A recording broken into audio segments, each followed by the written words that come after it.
Hello everyone. आज हम start कर रहे हैं क्लास 9th की आपकी एसएसटी की वर्कशीट नंबर 68। डेट है आपकी 22 दिसंबर 2020। आज की वर्कशीट में आपका चैप्टर है यूरोप में समाजवाद एवं रूसी क्रांति, जिसमें आपके 2 अनुच्छेद दिए गए हैं। पहले हम फर्स्ट अनुच्छेद पढ़ते हैं और उसके क्वेश्चन आंसर करते हैं। उसके बाद हम सेकंड अनुच्छेद पढ़ के उसके क्वेश्चन एंड आंसर करेंगे। सबसे पहले अनुच्छेद में बताया गया है कि लगभग सभी उद्योग व्यक्तिगत स्वामित्व में थे, यानी जितने भी उद्योग थे रूस में, वहाँ पर सारे ही उद्योग व्यक्तिगत स्वामित्व में थे। बहुत सारे रेडिकल और उदारवादियों के पास भी काफ़ी संपत्ति थी। तो वहाँ पर यानी रूस में रेडिकल और उदारवादी जो थे उनके पास भी बहुत ज़्यादा प्रॉपर्टी हुआ करती थी। उनके यहाँ बहुत सारे लोग नौकरी करते थे। रेडिकल और उदारवादियों के पास बहुत सारे जो लोग थे वो नौकरी करते थे। उन्होंने व्यापार या औद्योगिक व्यवसायों के जरिए धन दौलत इकट्ठा की थी। तो उन्होंने जो धन दौलत इकट्ठा की थी वो व्यापार के सहारे, इसके अलावा जो औद्योगिक व्यवसाय थे वहाँ पर उसके सहारे बहुत सारी धन संपत्ति इकट्ठा कर ली थी। इसीलिए वह चाहते थे कि इस तरह के प्रयासों को ज़्यादा से ज़्यादा बढ़ावा दिया जाए। उन्हें लगता था कि अगर मजदूर स्वस्थ हों और नागरिक पढ़े लिखे हों तो इस व्यवस्था का भरपूर लाभ लिया जा सकता है। ये लोग जन्मजात मिलने वाले विशेषाधिकारों के विरुद्ध थे। तो जितने भी रेडिकल थे या फिर उदारवादी थे, वो लोग इस बात के बिल्कुल विरोधी थे कि जन्म के साथ जो अधिकार मिल जाते हैं वो नहीं मिलने चाहिए। ठीक है, उनका मानना था कि अगर नागरिक स्वस्थ हों और पढ़े लिखे हों तो वो इस तरह की जो व्यवस्था होती है उसका बहुत ज़्यादा भरपूर फ़ायदा उठा सकते हैं। व्यक्तिगत प्रयास, श्रम और उद्यमशीलता में उनका गहरा विश्वास था।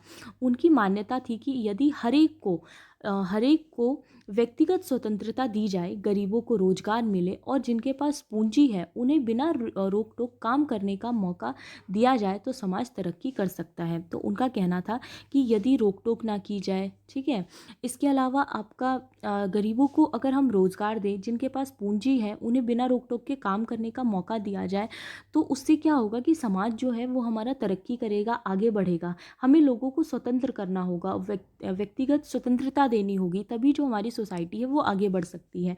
इसी कारण 19वीं सदी के शुरुआती दशकों में समाज परिवर्तन के इच्छुक बहुत सारे कामकाजी स्त्री पुरुष उदारवादी और रेडिकल समूहों व पार्टियों के इर्द गिर्द गोलबंद हो गए थे। तो इसी वजह से जितने भी काम करने वाले इच्छुक थे, चाहे वो आपके स्त्री हो या पुरुष हो, वो सारे उदारवादियों के और रेडिकल समूह व पार्टियों के इर्द गिर्द यानी उनके चारों तरफ घूमने लगे थे। ठीक है, उनके चारों तरफ इर्द गिर्द गोलबंद हो गए थे।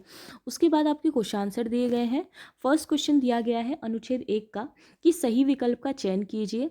तो उसमें फर्स्ट है आपका कि सभी उद्योग कैसी संपत्ति थी। तो सारे जो उद्योग थे उसमें आपका सेकंड ऑप्शन कि व्यक्तिगत, सभी जो उद्योग थे वो व्यक्तिगत संपत्ति थी।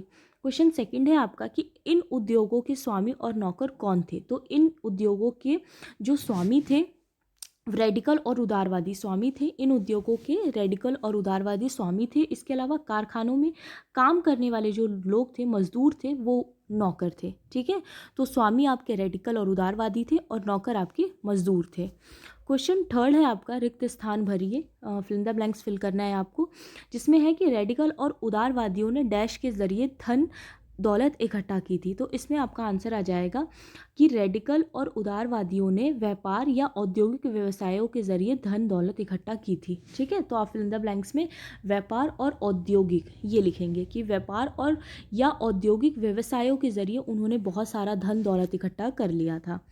उसके बाद क्वेश्चन 4 है आपका कि 19वीं सदी के शुरुआती दशकों में उदारवादी और रेडिकल समूह के इर्द गिर्द कौन लोग गोलबंद हो गए थे। तो 19वीं सदी के शुरुआती दशकों में समाज परिवर्तन के इच्छुक बहुत सारे कामकाजी स्त्री पुरुष, बहुत सारे जो काम करने वाले स्त्री पुरुष थे, उन्होंने उदारवादी और रेडिकल समूह के इर्द गिर्द गोलबंद हो गए थे। तो बहुत सारे स्त्री पुरुष उनके उदारवादियों के और रेडिकल समूह के इर्द गिर्द गोलबंद हो गए थे। ठीक है, उसके बाद क्वेश्चन 5 है आपका कि रेडिकल और उदारवादियों के प्रमुख विचार क्या थे, आप इन विचारों से क्यों सहमत हैं या असहमत हैं।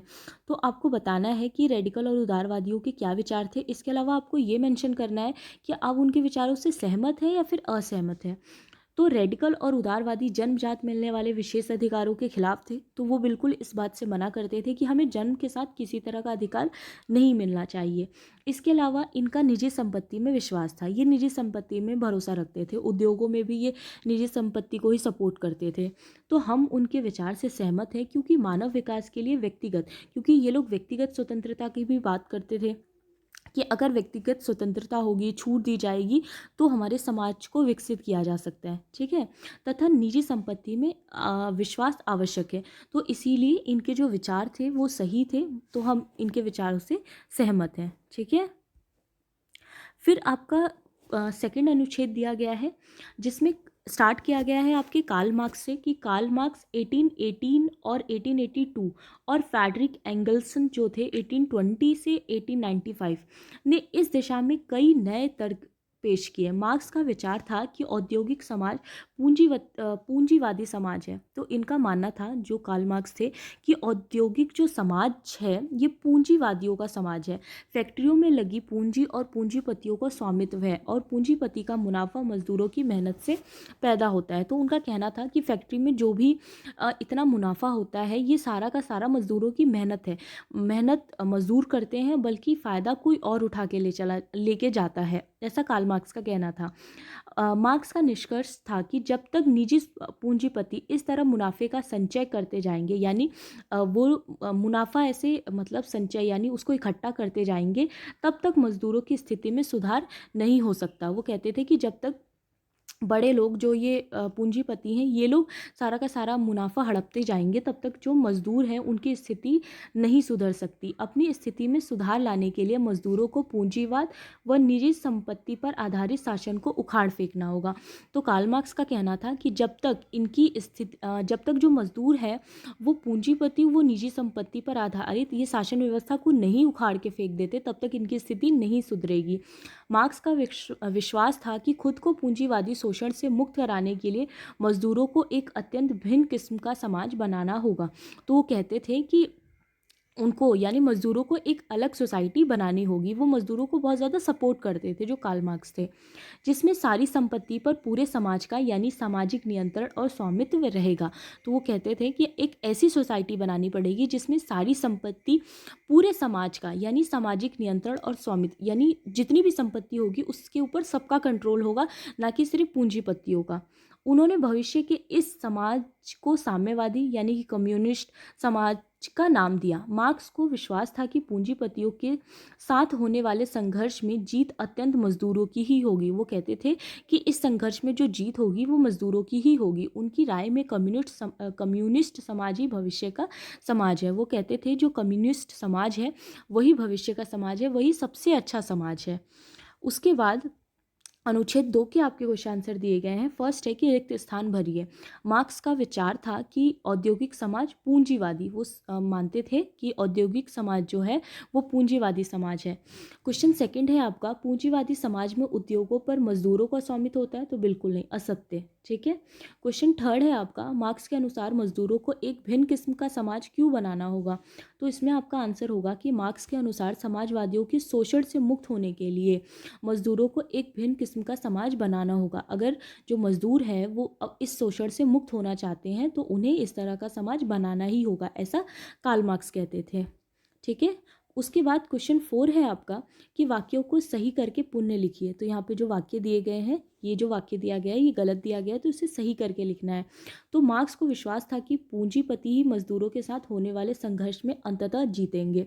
तो इसमें आपका जो पूंजीपति है इसे काट के आपको मजदूर लिखना होगा कि मार्क्स को विश्वास था कि मजदूर ही पूंजीपतियों के साथ होने वाले संघर्ष में अंततः जीतेंगे, क्योंकि कार्ल मार्क्स मजदूरों को सपोर्ट करते थे।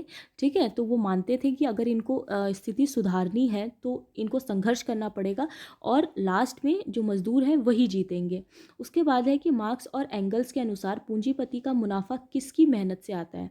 तो आंसर होगा कि मार्क्स और एंगल्स के अनुसार पूंजीपति का मुनाफा मजदूरों की मेहनत से आता है। मजदूर जो मेहनत करते हैं उसकी वजह से उनको मुनाफा मिलता है पूंजीपतियों को।